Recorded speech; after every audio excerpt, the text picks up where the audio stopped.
predictable, underwhelming, but reliable. All things I'm sure an ex-girlfriend has probably said about me at some point. But we're here to talk about Leaguesmas Day 2 Advent Calendar reveal. Quite a bit to unpack today, so let's go through it and then we'll have the discussion afterwards. Today's is more about the Relic passives. And to be clear, we have no idea what tier any of these passives are going to unlock at, but we can make a couple of assumptions based on how many of them there are. We'll get into that in the discussion. So we have a mini game point buff, starting at base points and working up to an 8 times multiplier. I like that. There's Slayer point buffs from base to 5 times and a huge hike up from a 1 in 200 superior monster spawn rate to 1 in 50.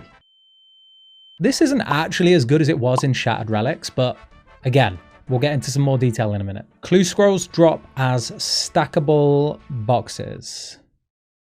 There's a bear in the woods. And lastly, the biggest increase to drop rates we've ever seen in a league. Starting at just 2 times and working up to 5. So let's start by talking about that. The amount of people I've seen discussing what regions they're going to pick and then just totally discounting raid regions because they're saying, oh, you can't guarantee you're going to get the shadow, or oh, you're not guaranteed to get anything from Theatre of Blood either. Bruh, you're playing RuneScape. You're not guaranteed anything except a crippling lifelong obsession. Now you're close to guaranteeing something.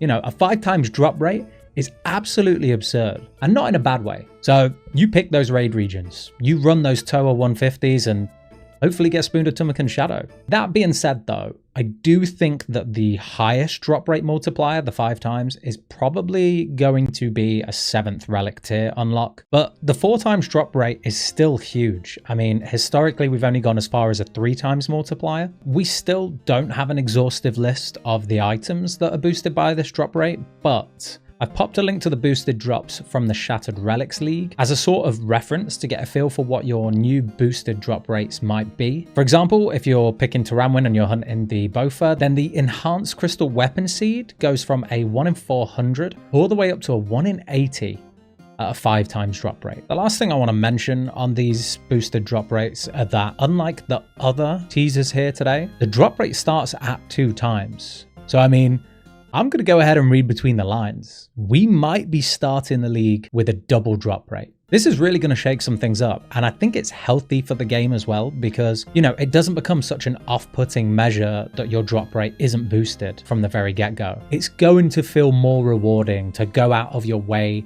to do a task to get a certain drop early on. And they are typically the tasks that have a lot of points locked behind them. Really good stuff on the XP. 5 times multiplier is going to be huge. Let's move on now. And it looks like I'm going in reverse, but I'm not going to talk about the clue scroll stacking. Good job, I guess, but I think we all thought this was a given. And for anyone that's not played a previous league, it just means that whenever you get a clue scroll drop, they come in like a little Christmas cracker. And those Christmas crackers are stackable. Slayer point buff. Very nice. One thing to mention straight off the bat is that I noticed there's no select your Slayer task element of the passive here. So likely that we'll see that in the form of some Relic, but that combined with the boosted Slayer points is going to be incredible. Typically the Slayer point meta in leagues has just been to spam tasks of low-end mobs like spiders or rats, and you just rack up points insanely quick. This is just going to make that quicker. But the superior spawn rate is definitely interesting because, as I said earlier, it's actually a lower spawn rate than Shattered Relics. I'm guessing this is to balance off the fact that we now have even higher boosted drop rates. I think it's fair. Probably works out as a better all-round chance of getting that imbued heart drop anyway, so nice. And lastly, we've got the minigame point buff. Just to clarify something before we all lose our heads and think, holy shit, Temporis and Wintertodt are going to be absolutely mad now. Unfortunately not. Mod Arcane has given us a list of minigames that are affected by this point boost. Let's just go through where I think this stands out the most. And number 1, Mage Training Arena. Thank fuck. Because this might even incentivize people to not pick Desert first. And stay with me for a second. If there are quite a lot of league tasks locked behind the Mage Training Arena, people might think, okay, you know what, I'll save the Desert for my second region unlock when I have a 3 or 5 times minigame point boost. But even that aside, it's a great thing to have for Mage Training Arena because it's like a 40-hour grind in the main game. So bringing that grind down 8 times, 5 times, even 3 times is incredible. Another standout minigame that I think this shines in is Barbarian Assault, because let's be honest, unless you're running this in an organized team or a team that at least know how to fulfill their roles, it's hell. This minigame is hell. So a nice addition for those people picking Kandarin. Should be a lot quicker to get your torso now. Chompy bird hunting, also great. Trouble brewing. Honestly, if you're playing this minigame, you're probably just doing it to get a task or diary requirement done anyway, and then you're hoping to never do this again. Tithe Farm. There you go, I said it right. You happy now? Also great for anyone picking Zaya, because while it's pretty good XP, trying to get enough points for the farmer's outfit here.